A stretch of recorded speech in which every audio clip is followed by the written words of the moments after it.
जो युवा पीढ़ी है इन सब से बहुत अंदर ही अंदर आग बबूले हो रहे थे। और किसी को ऐसा अनुमान नहीं था कि आज के जैसा कुछ होगा। अचानक से हजारों में निकल के आए और इस तरह का एक नज़ारा बना। ये सिर्फ कुछ ही युवाओं का या ऐसा नहीं था।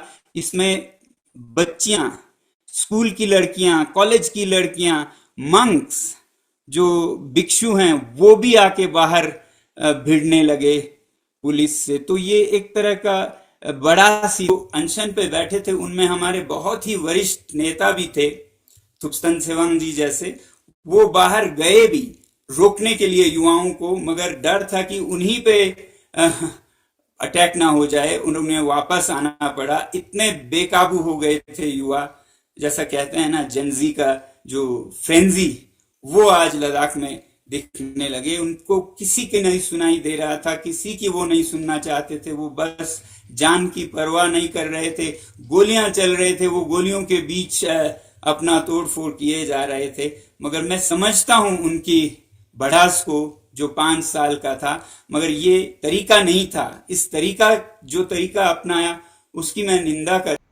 नमस्कार दोस्तों, आज की कहानी है लद्दाख के एक ऐसे आंदोलन की जो ना सिर्फ हिमालय की ऊंचाइयों में हो रही है बल्कि देश की राजनीति, संवैधानिक अधिकारों और लोकतंत्र की परिभाषा को भी छू रही है। आखिर कौन है सोनम वांगचुक, जिनके कारण देश में इतना बवाल मचा हुआ है? सोनम वांगचुक लद्दाख के एक प्रसिद्ध शिक्षाविद, पर्यावरण कार्यकर्ता और सामाजिक सुधारक हैं। उन्होंने students educational and cultural movement of Ladakh स्थापित की थी। उन्हें 2018 में रेमन मैग्सेसे पुरस्कार से सम्मानित भी किया गया था।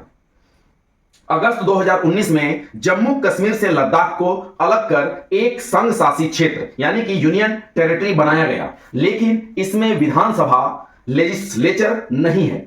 लद्दाख के लोगों की मांग है कि उन्हें 6th शेड्यूल की सुरक्षा मिले ताकि उनकी जमीन, संस्कृति, पर्यावरण और अधिकार सुरक्षित रहें। सोनम वांगचुक कई बार भूख हड़ताल कर चुके हैं।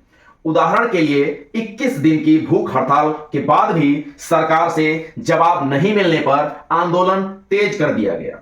24 सितंबर 2025 को लेह में प्रदर्शन हुए, जिनमें कुछ लोग सरकारी कार्यालयों को आग लगाने जैसे कदम भी उठाने लगे।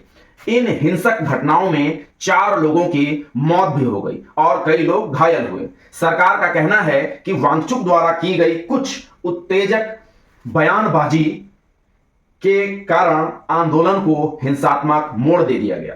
26 सितंबर 2025 को सोनम वांगचुक को राष्ट्रीय सुरक्षा अधिनियम, नेशनल सिक्योरिटी एक्ट एनएसए के तहत गिरफ्तार कर लिया गया। उन्हें लेह से पकड़कर राजस्थान के जोधपुर सेंट्रल जेल में शिफ्ट भी कर दिया गया। मोबाइल इंटरनेट सेवाएं लेह में बंद कर दी गई और क्षेत्र में कर्फ्यू जैसे प्रशासनिक प्रतिबंध लागू कर दिए गए। केंद्र और लद्दाख प्रशासन का दावा है कि आंदोलन हिंसक हो गया है और वांगचुक ने आगजनी और सरकारी संपत्तियों को नुकसान पहुंचाने वाले तत्वों को भड़काने में अपनी भूमिका निभाई है।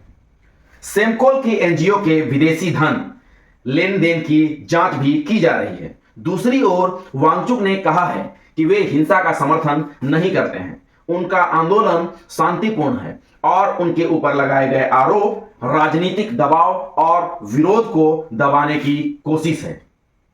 क्या किसी आंदोलन को राष्ट्र सुरक्षा का जोखिम बताना लोकतंत्र की मूल आजादी के साथ संतुलन बिठा पा रहा है?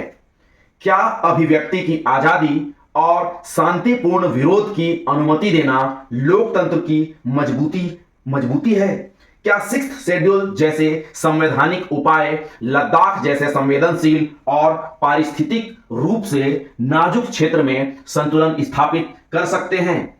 सोनम वांगचुक एक प्रसिद्ध पर्यावरण सुधारक हैं, जिनकी मांगे संवैधानिक और लोकतांत्रिक हैं।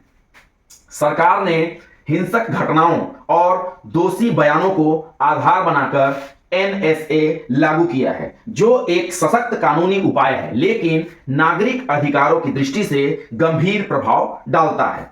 लोकतंत्र में विरोध, आंदोलन और असहमति होना स्वाभाविक है। यह देखना होगा कि सरकार और जनता के बीच संवाद होगा या फिर दमन। अगर आपको यह कहानी महत्वपूर्ण लगी हो तो लाइक जरूर करें, शेयर जरूर करें और सब्सक्राइब करें। चर्चा करें, सवाल पूछें, क्योंकि लोकतंत्र संवाद से ही मजबूत बनता है। जय हिंद, जय भारत, बहुत बहुत धन्यवाद।